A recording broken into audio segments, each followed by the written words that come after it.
All right. In this segment, I'm going to discuss Chapter 5 in Schiller. Up to this point, we have discussed the demand side, and we wrapped that up. Now we're going to jump into the supply side. It is a sort of at this point just take off the hat of buyers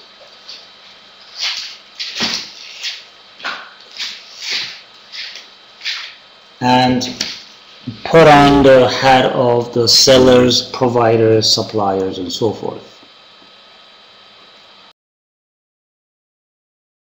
Okay. The first thing we want to talk about on the supply side is the law of supply. It essentially states an inverse relationship between positive relation between price of a good and the quantity offered, supplied, delivered, etc. Okay? And so, for that reason, let's look at the supply curve, because we're talking about two variables, price and quantity. So, there's a quantity of good A and a price of it. The idea is that if I offer you zero price, you're not interested. If I offer you a certain price, you bring a certain quantity to the market. As the market offers higher prices, then the suppliers will be encouraged to bring more and so forth, provided that their cost structure allows them to do so. Because if I just offered you higher prices, doesn't mean you can deliver, because you may not have the right cost set up, the production and so forth. So if I connect these points and anywhere in between, I get the supply curve. Upward sloping, reflecting positive relationship between price and quantity. And as price goes up, I deliver more. As price goes down, I deliver less. This could be quantity of labor hours. As wages go up, I work longer hours. As wages fall, I may lose my incentive to work as many hours and so forth. Could be supply of anything, really, for that matter. I just use labor to signify that labor itself is a product, and you and I are the supplier of it as well. As you can notice, there is a movement along the existing supply curve as price changes. And now, connected to this law of supply is another profound idea in economics, and that is the law of diminishing returns. Now let's kind of understand this is a very important law on the supply side. So we have the law of supply at first, and then now the second law in economics on the supply side is the law of diminishing returns. Alright, let's look at this thing in more detail. Essentially, the idea is output depends on, or is a function of, series of inputs, and these inputs are labor, land, capital, entrepreneurship, and of course land and capital may include energy, raw material, etc. And so you produce output by mixing series of these inputs, and of course when you are producing a certain product, you have some resources in the background that are fixed. Farm size, factory, hospital, your car, your computer. This just doesn't change as you use more or less of it. It's just there in the background. Then you throw at this bunch of variable inputs such as labor or energy or raw material. You mix the two and you crank up the output. Okay? Since this set of fixed inputs are in the background that really don't change with output, I now concern myself with variable inputs, and I want to track the contribution of changes in variable input on production. So let's build a model around that. So we have, say, variable input measured on this axis and production or output on the vertical axis. The most important variable input happens to be labor for us. Okay? In some societies, labor may be secondary. Energy or land is important. They have plenty of workers, just they don't have the other stuff. But for us, labor is really important variable input. The idea is that if I give you 0 head count, doesn't matter the size of your farm or factory or whatever, nothing happens. If I give you first unit of labor, measured however is measured, then it has contribution to the output. This contribution is called marginal physical product of labor, the first unit. Then I give you the second unit of labor in hours, weeks, minutes, years, whatever you measure it. You'll have additional contribution, so this is the marginal physical product of labor of a second unit. If I gave you the third head count, he or she may contribute to the output. So marginal physical product of a labor third unit, and if I gave you the fourth unit of labor, he or she may contribute nothing to the output. If I give you the fifth one, in fact, is now getting in the way. Physically, or just gossip and talk too much and really, or go around and slow down everybody else. So if I connect these points,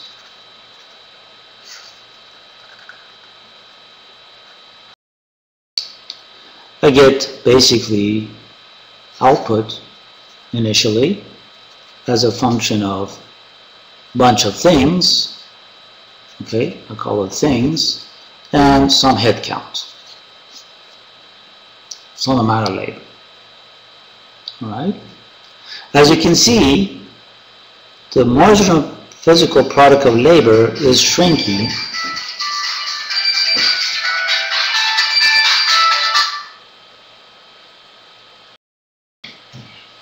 as I inject more into the production process. The growth in the contribution is shrinking. That's why it's called diminishing returns. And that's what the law. In fact, if this was not the case, you will indefinitely hire more and more people to boost production, and we know that's not really going to help you, because at a certain point you need to cut it out and switch to other resources for production and that type of thing. And so in your book, figure 1, 5.1, I'm going to show it here. Well, it basically depicts this phenomena. You're looking at the labor inputs, measuring the production of genes, and you're tracking physically employing labor and track the output growth, and you plot it to see what's going on with the production. Of course, you'll want to be efficient, meaning not use resources that are not helpful, to you too much and so forth. In fact, this law, if it was not in effect, you would never hire anything else. You never add machines or never add to the farm size or add to the factory floor. You just keep hiring more people. The fact that you switch around is the fact that these resources will lose their potency.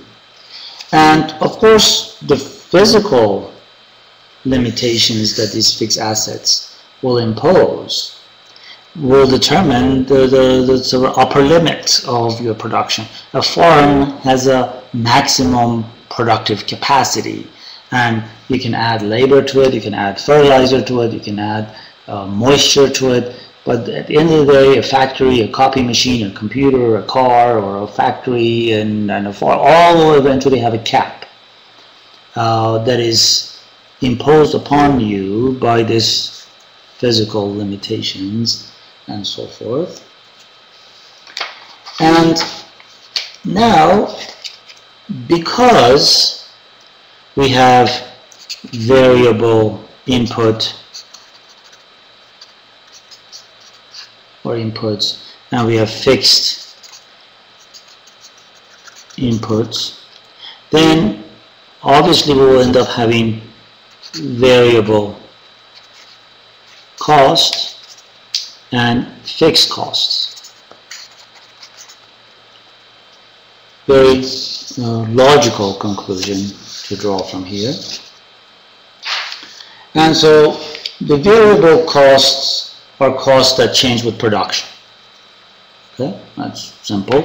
So if I'm measuring, let's say, our output on the horizontal axis and costs on the vertical axis, fixed input is something, total fixed cost, $500 million to build a hospital building. Doesn't change whether you have output is patient care, let's say. Doesn't matter whether you take care of one patient or zero or zillion, you have to spend that 500 million K to $500 million to build the hospital, so it's a total fixed cost. Total variable cost, on the other hand,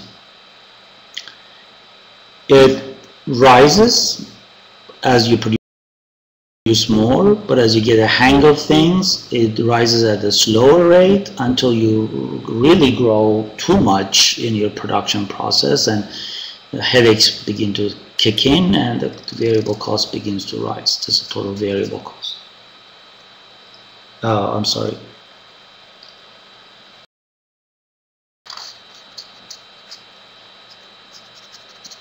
When I add total variable cost to total fixed cost, I end up with what we call total cost. Okay, starts from here because of the fixed cost, and then the rest of it is the variable cost. Fair enough. And somehow more interesting thing. So total cost is total fixed cost plus total variable cost. If I divide all these things by the level of production, I get average total cost, average fixed cost, average variable cost. So whatever is the total cost divided by the number of units you produce, you get averages.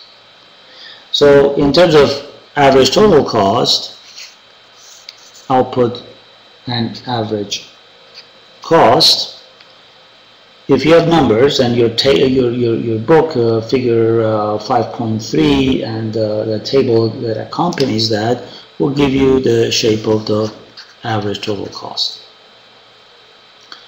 It drops as you expand production, the reason being that your fixed cost gets divided by a larger number of output and loses its importance. So therefore, as you produce more, average fixed cost drops. So what is left is the average variable cost that is capturing this cost relationship. And then as your variable cost begins to rise due to inefficiencies and so forth, then your average total cost begins to rise as well. Okay?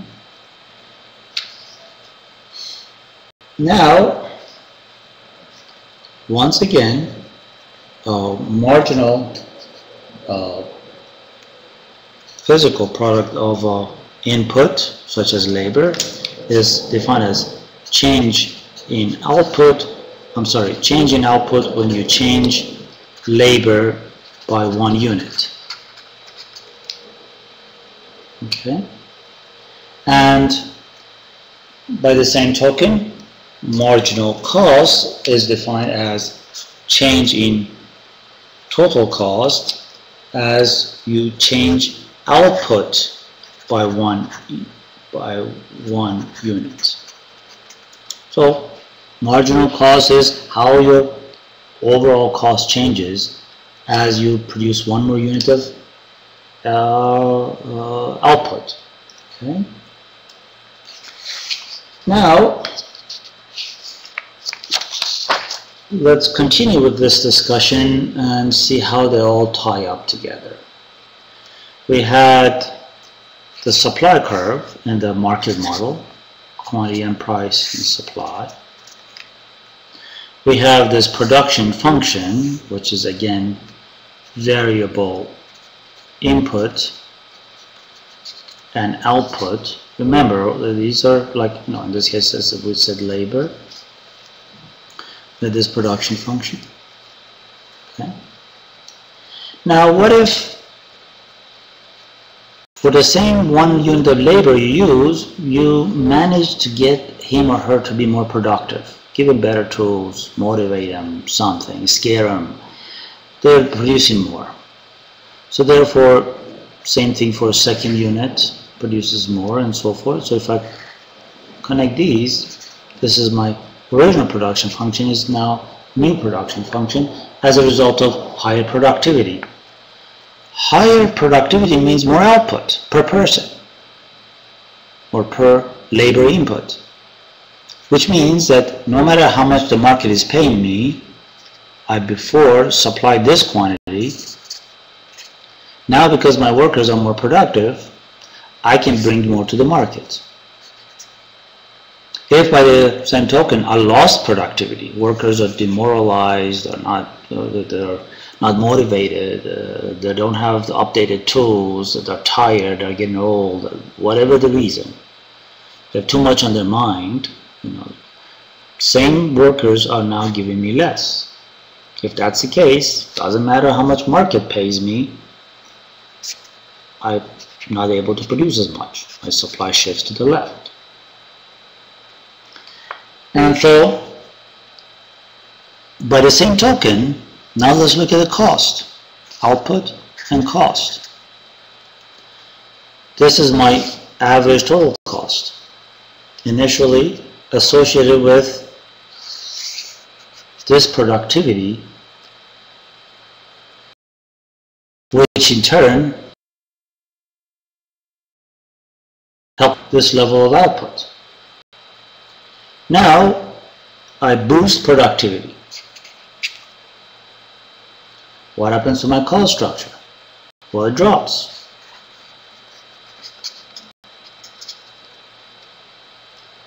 Boosting productivity pulls my cost structure. For every level of output, cost is dropping. That translates into, so higher productivity now translates into more production, more supply. What if productivity is short for whatever reason?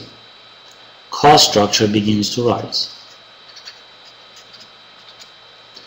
And therefore, so this is associated with lower productivity. If that's the case, supply shifts to the left. So you see that these are all tied together. Very important to understand the logic of hiring, logic of firing, logic of growth, etc., etc. This is where you understand the supply side of the business. That's why firms invest in worker productivity, and that's why the firms try to bring costs down through improvement in processes. And therefore, if you can boost productivity, you can expand your ability to produce at the existing price you can produce more, or the alternative would be that you can produce the old level of output, but because of your supply has shifted to the right, charge lower prices because you're more productive and you can afford to lower prices because your costs went down. You will see exam questions that you have to employ one or two or three or combination of these to tell me the story. And often it happens that firms lay off people, meaning that on the production function they go backward on headcount, and then those who remain behind, they give them better tools and then boost their productivity.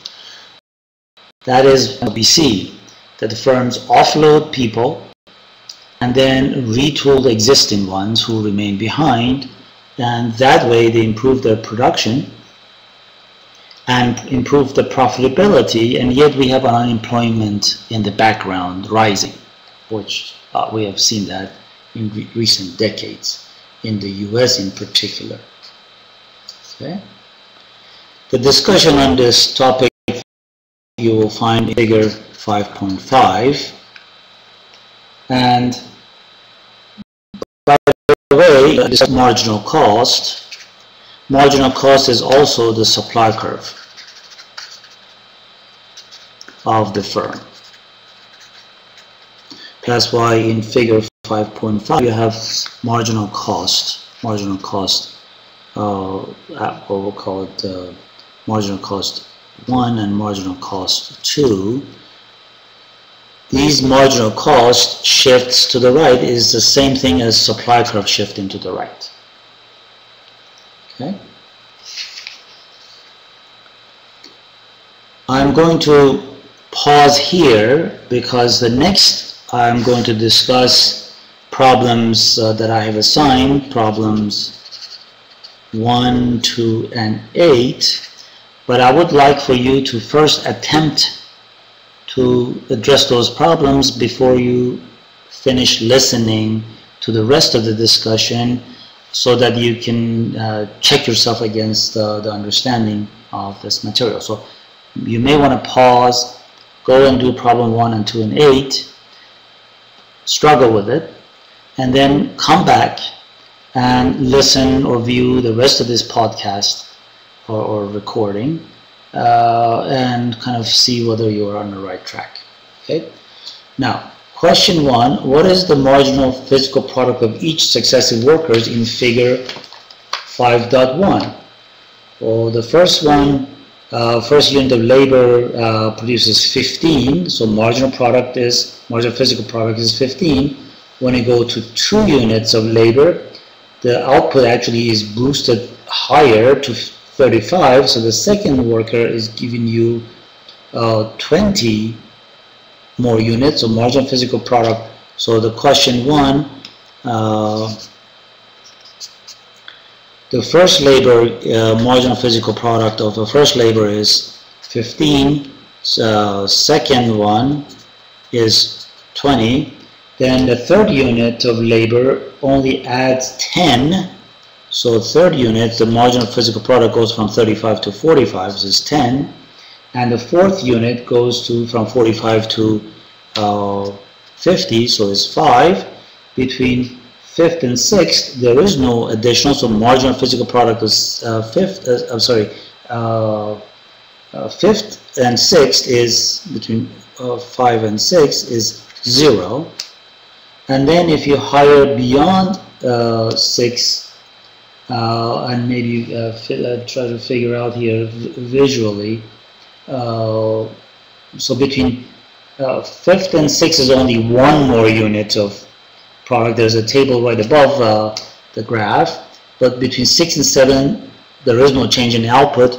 Between 5 and 6, and between 6 and 7, output actually is gone down to 47. So from 51 is a -4. So that's why you can track the diminishing return principle here.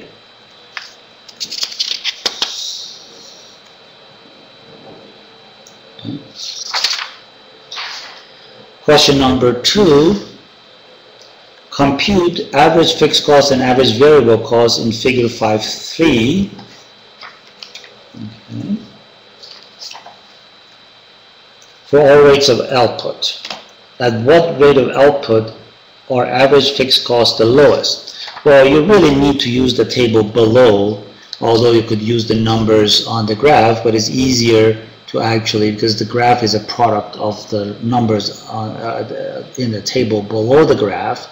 So maybe the best is to actually look at the table instead of, but you should be able to use numbers that are on the graph grid to calculate the same information. Average A is the question is average or average fixed cost. Okay, at what rate of output average fixed cost are lowest? So if you look at total fixed cost on column 2 and divided by the output on column 1, it looks like that if it doesn't change, it's $120 or $120,000, however we measure it. Looks like when you divide that 120 by 51, the maximum output you produce, average fixed cost is the lowest. So average fixed cost drops as you produce more. You go all the way to 51, that's the highest level of production. So that has to be whatever your upfront expense was divided by the largest number of output, that's at the lowest. Average or average variable cost the lowest. Average variable cost, you have to take the total variable cost in column 3 divided by the output. And I have not done this, I don't have it calculated in front of me, but it looks like that if I take 125 and divide it by 15, that might be a lowest number. Again, I don't have a calculator. You take a calculator and figure that out. I just don't want to give you a number since I have not actually divided these numbers. I'm just thinking that most likely that would be a lower number, but again, do the calculation. And finally, at what rate of output is average total cost the lowest? So the column 4 is the total cost divided by the column 1, which is the output, and that will give you the lowest average total. That will give you average total cost, and pick the one that is the lowest. Now if I'm looking at average total cost on column 5, it looks like that when it's at 11.75, average total cost is the lowest. That happens to be at point M on the curve. Okay, again, this is figure, I'll show you, figure 5.3 and the accompanying table below it. Okay. And finally, number 8, suppose a company incurs the following costs: labor 600, equipment 400, material 100. It owns the building, so it doesn't have to pay the usual 900 in rent. What is the total accounting cost? Well, total accounting cost, this is again question number 8. Number 8, chapter 5. Part A is what is accounting cost. Well, accounting cost is 600 plus 400 for equipment plus $100 for material. So therefore is $1,100. Okay, that's an accounting cost. What is the total economic cost? Well, economic cost is different from accounting cost because it takes two considerations. One is that what we call explicit costs, and these are also called accounting costs, plus implicit cost. Accountants cannot often measure the implicit cost. Of thinking of the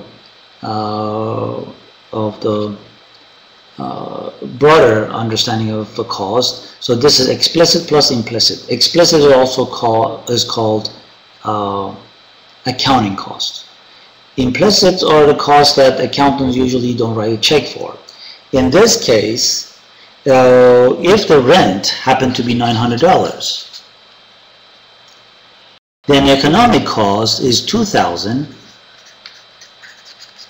versus accounting cost of $1,100. So accounting cost underestimate the true cost, because listen, if you didn't use the factory you own, you could have rented to someone and earned $900. The fact that you forego that, if you do certain things and you happen to it as a do-it-yourselfer, doesn't mean that at the end of the day, the cost of this project that you had to do around the house is just only the material you bought. You have to throw in there some value for your time per hour, $20, $50, $5,000, depending on what you do for a living and what you could do if you didn't fix that plumbing or that kitchen cabinet. So therefore, at the end of the day, the true cost of fixing the kitchen cabinet or kitchen faucet is the cost of material plus hourly wage for you, because if you didn't do that, you could have gone and do something else to generate income. And so how would accounting and economic cost change if the company sold the building and then leased it back? And that, when you sell the building and then lease it back to yourself, then accounting cost and economic cost will match. That concludes the discussion for chapter